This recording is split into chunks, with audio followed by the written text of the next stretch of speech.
Greetings, everyone. This is Gigi from Understanding Us.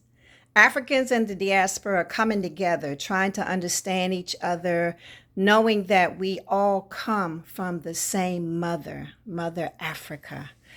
I wanted to come on today and speak briefly about a post that was made on our site regarding the Ugandan president stating that he did not want used clothes to be sent to his country anymore, clothes that were of the dead, from the dead. And I just wanted to give my little take on it.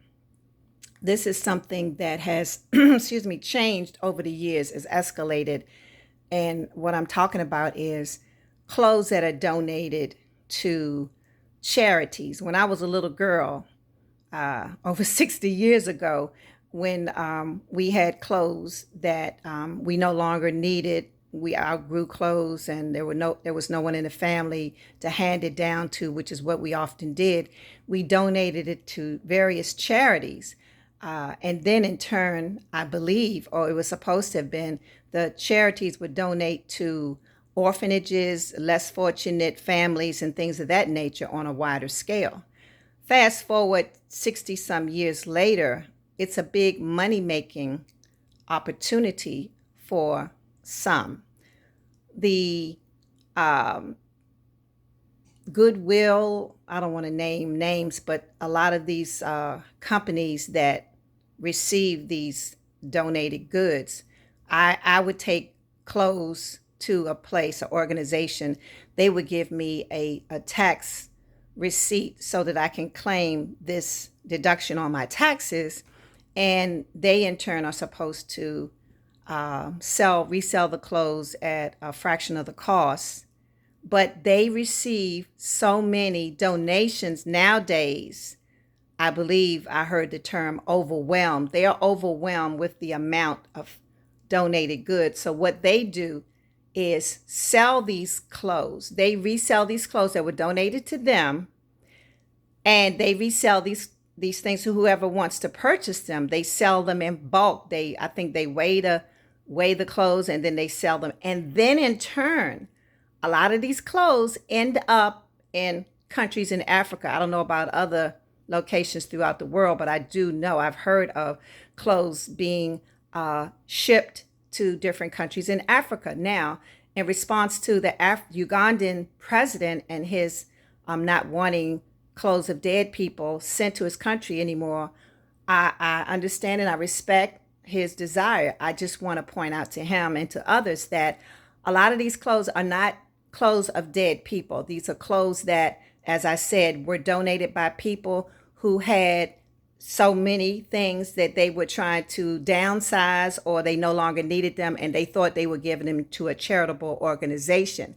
Others have taken the opportunity, and like I said, these businesses that are receiving these donated goods are reselling these items. Then somebody is shipping them to these African countries and are selling them.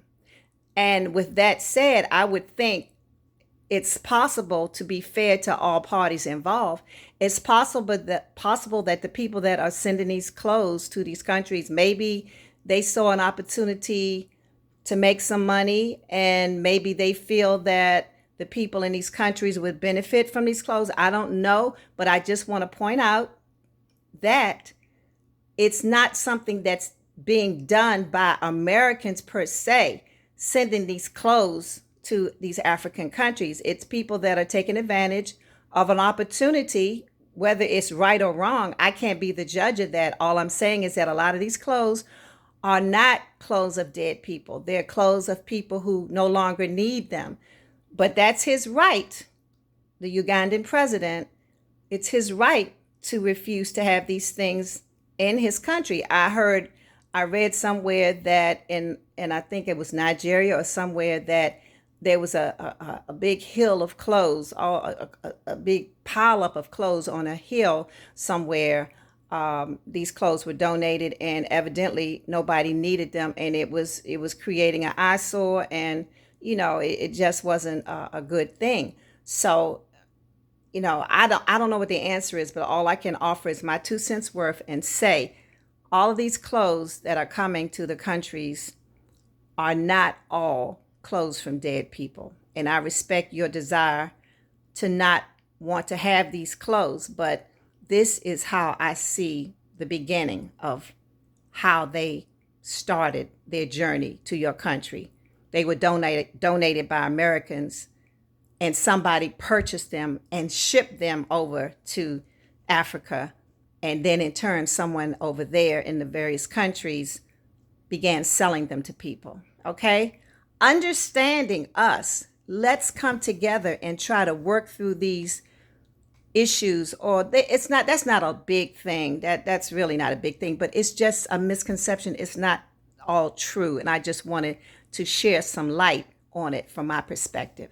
Thank you so much. Understanding Us on YouTube and Facebook. Thank you.